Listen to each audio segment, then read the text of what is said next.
Assalamualaikum warahmatullahi wabarakatuh. Pada video kali ini, saya akan mereview kembali materi tentang pioneering dan pertolongan pertama yang sudah dipelajari pada pertemuan ke-6. Pioneering adalah keterampilan pramuka dalam membuat bangunan darurat, kreatif, atau fungsional menggunakan tongkat atau bambu dan tali. Ini mengasah kreativitas, kerjasama, dan ketelitian. Pioneering berasal dari kata pionir, atau pelopor. Dalam pramuka, ini adalah seni membangun struktur bangunan menggunakan tongkat, bambu atau kayu, dan tali. Tujuannya bukan sekedar membuat benda, tapi melatih LBB, logika, bidang, dan bangunan, serta kekompakan regu. Alat dan bahan. Yang pertama, tongkat. Biasanya berukuran 160 cm dengan diameter 5 cm untuk bangunan besar, digunakan bambu utuh. Yang kedua, tali kur atau nilon.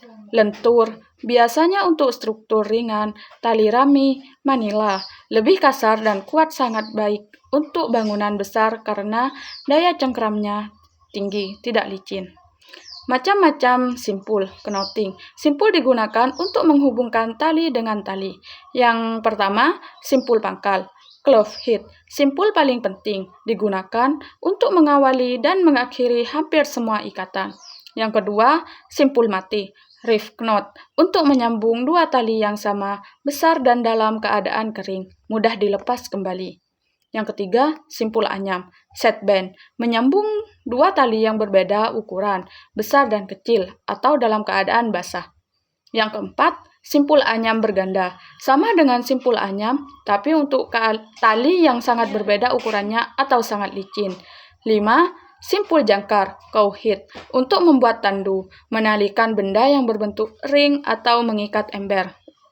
Yang keenam, simpul tiang, bowline, membuat jerat yang tidak akan menyempit, berguna untuk mengikat leher hewan agar tidak tercekik atau untuk evakuasi. 7. Simpul kembar atau nelayan, fisherman's knot, menyambung dua tali yang licin atau basah. Selanjutnya ada macam-macam ikatan. Ikatan digunakan untuk menghubungkan tali dengan tongkat. Yang pertama, ikatan palang, yang menyatukan dua tongkat yang posisinya tegak lurus 90 derajat. Yang kedua, ikatan silang, yang menyatukan dua tongkat yang posisinya bersilangan, membentuk huruf X atau sudut selain 90 derajat. Yang ketiga, ikatan canggah, yang digunakan untuk menyambung dua tongkat secara sejajar agar menjadi lebih panjang. Yang keempat, ikatan kaki tiga, yang digunakan untuk menyatukan tiga tongkat dengan titik pusat yang sama, dasar pembuatan menara. Yang terakhir, ikatan tambat, yang digunakan untuk memulai ikatan silang atau menarik kayu atau batang pohon yang berat. Selanjutnya, ada jenis-jenis proyek pioneering. Berdasarkan kegunaannya, pioneering dibagi menjadi beberapa bagian.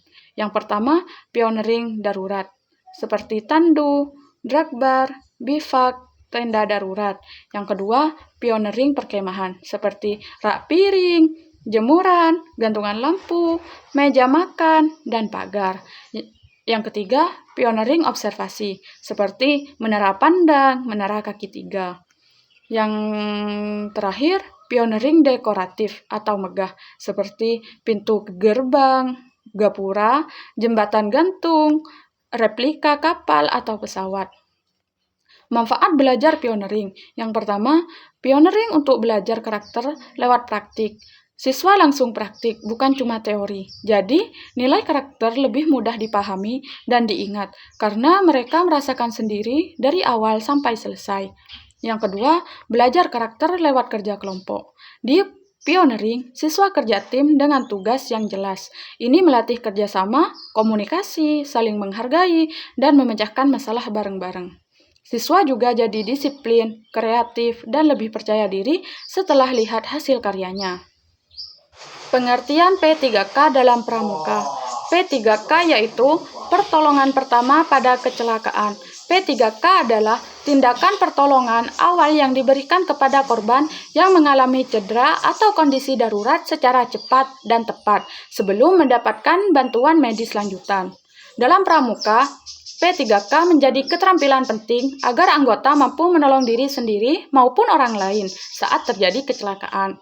Tujuan utama P3K dalam pramuka, yang pertama, menyelamatkan nyawa korban dari risiko kematian, misalnya akibat pendarahan, shock, atau pingsan. Yang kedua, mencegah kondisi korban menjadi lebih parah atau mengalami cacat. Yang ketiga, mencegah terjadinya infeksi pada luka. Dan yang terakhir, meredakan rasa sakit sementara sebelum mendapat penanganan medis. Prinsip P3K dalam pramuka. 1. Tepat. Pertolongan harus sesuai kondisi korban dan jenis cedera. 2. Cepat. Dilakukan segera tanpa menunda waktu. Yang ketiga, sementara. Hanya sebagai penanganan awal sebelum bantuan medis. Langkah-langkah memberikan pertolongan pertama. Yang pertama, memastikan keamanan lingkungan. Yang kedua, melakukan pemeriksaan awal dengan metode ABC. Airway, jalan nafas, breathing, pernapasan, circulation, peredaran darah. Yang ketiga, menghentikan pendarahan dan memeriksa cedera lain. Yang terakhir, memberikan penanganan sesuai kondisi korban. Selanjutnya, alat dan bahan yang digunakan. Ada kapas, seperti perban atau pembalut, kasa steril. Yang kedua, plester. Ada yang gulung dan yang biasa. Yang ketiga, kain pembalut lebar. Yang keempat, obat merah. Yang terakhir, gunting, pinset, gelas pencuci mata.